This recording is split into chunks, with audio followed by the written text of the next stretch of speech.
Okay, have you ever had this experience?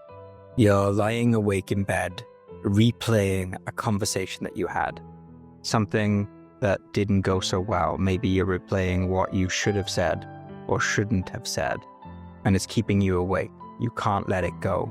You're ruminating and going over and over and over in your mind. And then you go beyond just thinking about this conversation. You're now thinking about what it means about you personally, about your life, about everything in your world. The crazy thing about these thought loops, this type of overthinking, nobody talks about the thought itself. It's often not that serious. It could be a look that someone gave you, something that was implied, something that wasn't said, maybe an email. But the meaning that we give it, it makes it snowball. It makes it pick up its own sort of gravity. Your mind took this thought and went wild with it. And that's something people don't address when it comes to overthinking. Overthinking is not a deep analysis. It's not a neutral report. It's a loop. It's often something small that just gets bigger and bigger, loops more and more, gets more meaningful every time it loops around. My goal with this video is to give you a Stoic diagnosis of overthinking and to give you practical tools that you can start using today. It's probably going to contain advice that you've never heard about before if you're quite new to Stoicism. Most of the common advice when it comes to dealing with overthinking has you look at the thoughts themselves. You're having too many thoughts. You're having the wrong thoughts. So let's journal about it. Let's unpack it. Let's dissect it. You can replace the negative thought with a positive one. We can breathe, we can run, we can meditate. They focus a lot on the thoughts. What is the content of the thought? Whereas the Stoic view is, well, what if the thoughts themselves aren't the problem? Maybe the thoughts themselves are neutral. Maybe it's more to do with what we are doing to the thoughts that causes the issue. It sounds kind of radical in a way, but what if overthinking is not even a thinking problem? Epictetus was a 1st AD Roman Stoic philosopher. He was originally a slave, and then he earned his freedom and taught usually outside to whoever would listen. And in the end, he had some pretty influential students, and he's widely regarded as one of the greatest philosophers, greatest thinkers, and certainly one of the greatest Stoic thinkers of all time. And Epictetus had this idea that he kept coming back to. It's not events that disturb us, but our judgments about them. You may have heard that before. It's quite popular. It's been stolen and rehashed many times in popular self-improvement, but I'll say it again. It is not events that disturb us, but our judgments about the events. So say you're stuck in traffic. It's a common experience we all have. The traffic isn't the problem, as tempting as it is to believe that it is. It's the thoughts that we are going to be late means and what we're going to miss and what this will mean for our reputation. All of these thoughts, the meaning that we give to the event is what disturbs us. The Stoic diagnosis isn't trying to get you to think better thoughts. It's just trying to get you to notice when you add a judgment to what is otherwise a neutral event. It is that judgment that causes the disturbance and the suffering. And if we don't notice the judgment, then we're just going to assume that the event itself, reality itself, is inherently bad, and we are a victim of this bad circumstance. So the Stoics had this word called Phantasia, which means impression. So we're always getting these different impressions as we go through life. We could call them sort of knee-jerk reactions, or our first storyline that pops into our head about a certain situation. And then we are asked, do we assent or not assent, or withhold assent, which means agreement, to this impression? So to give assent means to endorse it. So if someone looks at you some strange way, a Stoic would say, do you assent to the impression that they disrespected you? And a seasoned Stoic would say, I can't really bet the house on that because I don't really know.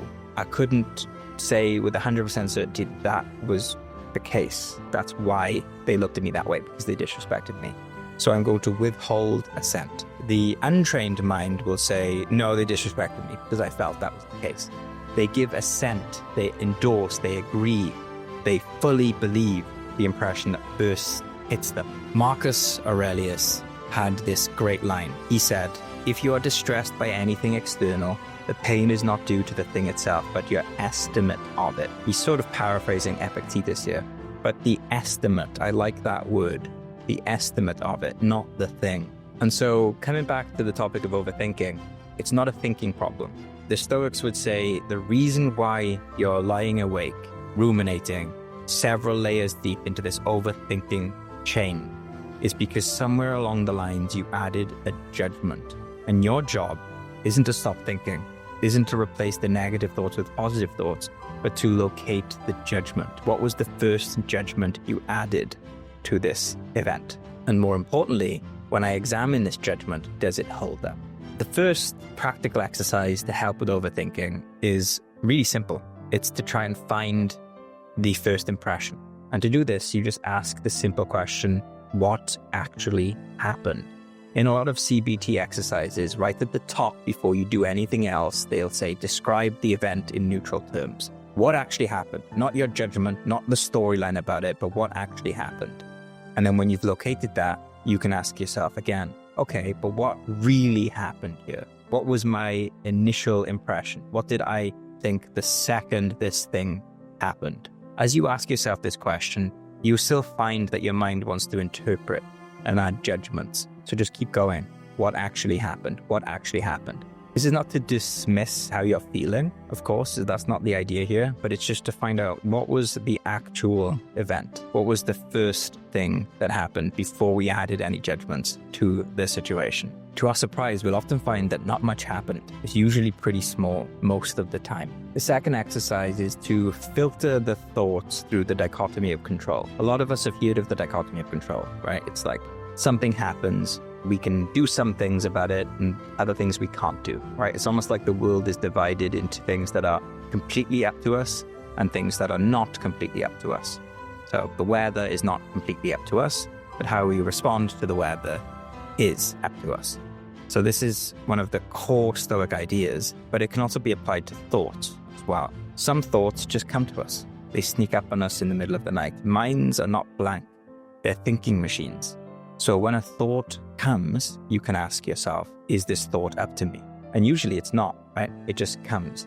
But what you do with the thought is up to you. So you can ask when the thought arrives, how can I interrogate the thought? How can I challenge the thought? Is it up to me to follow this thought down the rabbit hole? Do I add any extra judgments to this thought? So the dichotomy of control can also be used in the internal space as well, to some degree. And then when a thought does arrive, especially if it's like a heavy, difficult thought that might make you feel anxious or down, asking yourself that question, what path of this thought is up to me right now? And sometimes it will be nothing, right? And sometimes it will be one or two things that are up to you. And it can be quite liberating to see that a thought is telling us to do something that is literally impossible. We can't change the past. We can't predict the future. We can't control other people. So we can just say to that thought, okay, thought, you're asking us to do something that is not up to us, that is literally impossible for me to do. And yeah, I guess this is the end of the road here. But sometimes you do have an opportunity to send a message or to put right or wrong. You know, it's not always impossible to do things, but often it is. The overthinking loop is often a substitute for taking action, and that's why the dichotomy of control can be very useful, because it's asking you to actually take action if there's anything you can do to take action. It takes you out of this abstract chain of rumination and puts you back in the driver's seat and asks you, well, where are you going to spend your effort now? Thinking is cool. I get it. It's nice in a way, even though it can be painful, but it's sort of entertaining or therapeutic in a sense.